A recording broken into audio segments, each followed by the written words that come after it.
क्या आपने कभी सोचा है कि इंसानी हाथों से तराशा गया एक ऐसा मंदिर भी हो सकता है जिसे पूरा पहाड़ काटकर बनाया गया हो? आज हम आपको ले चलते हैं महाराष्ट्र के औरंगाबाद जिले में स्थित एलोरा की गुफाओं और दुनिया के सबसे अद्भुत मंदिर कैलासा मंदिर की रहस्यमयी यात्रा पर। एलोरा की गुफाएं भारत की सांस्कृतिक विरासत का वो अनमोल हिस्सा हैं जो ना सिर्फ कला और धर्म की झलक दिखाती है, बल्कि हमें उस दौर की असाधारण इंजीनियरिंग और कल्पना शक्ति से भी रूबरू कराती हैं। यहाँ कुल 34 गुफाएं हैं और सबसे खास बात यह है कि इनमें 3 प्रमुख धर्मों की कलाकृतियां मौजूद हैं: बौद्ध, हिंदू और जैन।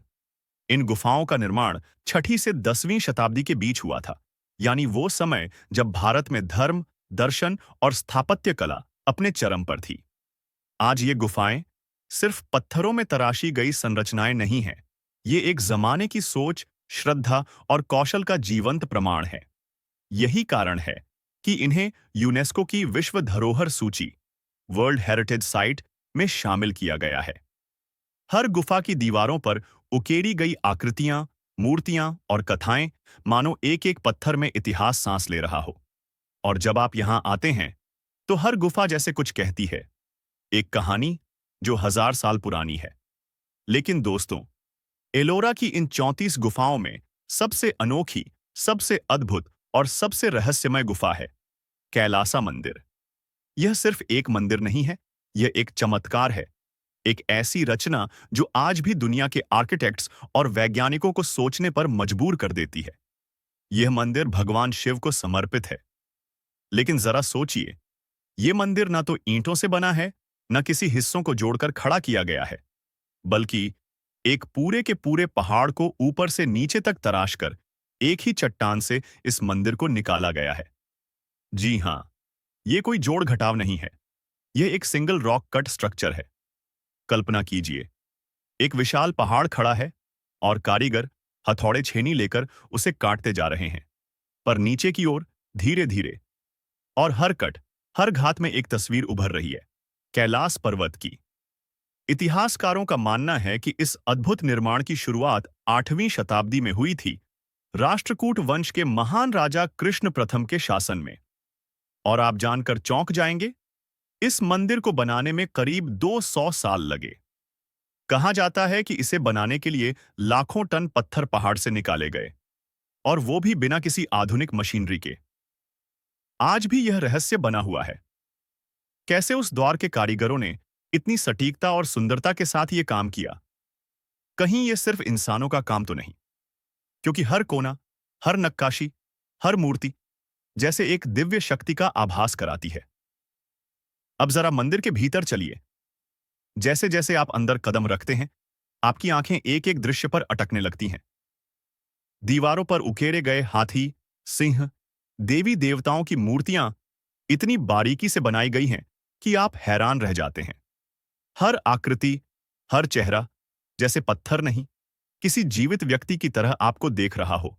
और यही नहीं, इन नक्काशियों में छिपी हैं रामायण और महाभारत की कहानियां, श्री राम का वनवास, रावण का अहंकार, अर्जुन का गांडीव, श्री कृष्ण की लीलाएं, सब कुछ यहां इन पत्थरों में संजोया गया है। कोई रंग नहीं, कोई शब्द नहीं, सिर्फ पत्थर, और फिर भी पूरी कहानी जिंदा है। और सबसे अद्भुत बात यह है, जब आप इस मंदिर को ऊपर से देखते हैं तो इसका आकार आपको हिमालय के पवित्र कैलाश पर्वत की याद दिलाता है। शायद इसी वजह से इसका नाम पड़ा कैलासा मंदिर। यह सिर्फ एक मंदिर नहीं, यह वो कल्पना है जहां पत्थर भी बोलने लगते हैं। एक ऐसा स्थान जहां धर्म, कला और अध्यात्म तीनों एक साथ सांस लेते हैं। इतिहासकारों के लिए आज भी यह मंदिर एक रहस्य है। सोचिए, 1300 साल पहले, जब ना कोई मशीन थी, ना क्रेन, उस समय इतना भव्य मंदिर आखिर कैसे बना होगा? कैसे संभव हुआ कि एक पूरा पहाड़ तराश कर इतनी सटीकता से, इतनी सुंदरता से एक ऐसा मंदिर बनाया गया जो आज भी दुनिया को चकित कर देता है? कहते हैं कि इसे बनाने के लिए हजारों कारीगरों ने वर्षों तक दिन रात काम किया। हथौड़ी, छेनी और संकल्प, बस यही उनके औजार थे। लेकिन दोस्तों, एक लोक कथा ऐसी भी है जो इस मंदिर को और रहस्यमय बना देती है। कहा जाता है कि राजा कृष्ण प्रथम ने एक सपना देखा। भगवान शिव ने उन्हें दर्शन दिए और कहा, मेरा धाम वहां बनाओ जहां एक ही रात में वह पूरा खड़ा हो जाए। राजा ने जब यह सपना महलों में सुनाया, तो राज कर्मचारियों और शिल्पियों ने मंदिर को बनाने के लिए एक अनोखा तरीका अपनाया। उन्होंने इसे ऊपर से नीचे तराशना शुरू किया, ताकि सबसे पहले मंदिर की छत और कलश तैयार हो जाए और राजा को लगे कि सपना सच हो गया है। और दोस्तों, वो सिर्फ सपना नहीं था, वो आज पत्थरों में बसी एक सच्चाई है। आज भी कैलासा मंदिर को माना जाता है दुनिया की सबसे बड़ी रॉक कट आर्किटेक्चर, यानी एक ही पत्थर को काटकर बनाया गया सबसे विशाल ढांचा। और जब आप इसे अपनी आंखों से देखते हैं, तो लगता है ये सिर्फ इंसानी श्रम का नहीं, बल्कि किसी दिव्य शक्ति का काम है। तो दोस्तों, एलोरा की ये गुफाएं सिर्फ पत्थरों की कला नहीं है, बल्कि ये भारत की संस्कृति, आस्था और अद्भुत शिल्पकला का जीवंत उदाहरण है। अगर आप कभी महाराष्ट्र जाएं, तो इस जगह को मिस मत कीजिएगा। आपको कैसा लगा हमारा ये सफर एलोरा की रहस्यमयी गुफाओं और कैलासा मंदिर तक? हमें कमेंट करके जरूर बताइए। और हाँ, अगर वीडियो अच्छा लगे तो लाइक, शेयर और सब्सक्राइब करना मत भूलिए।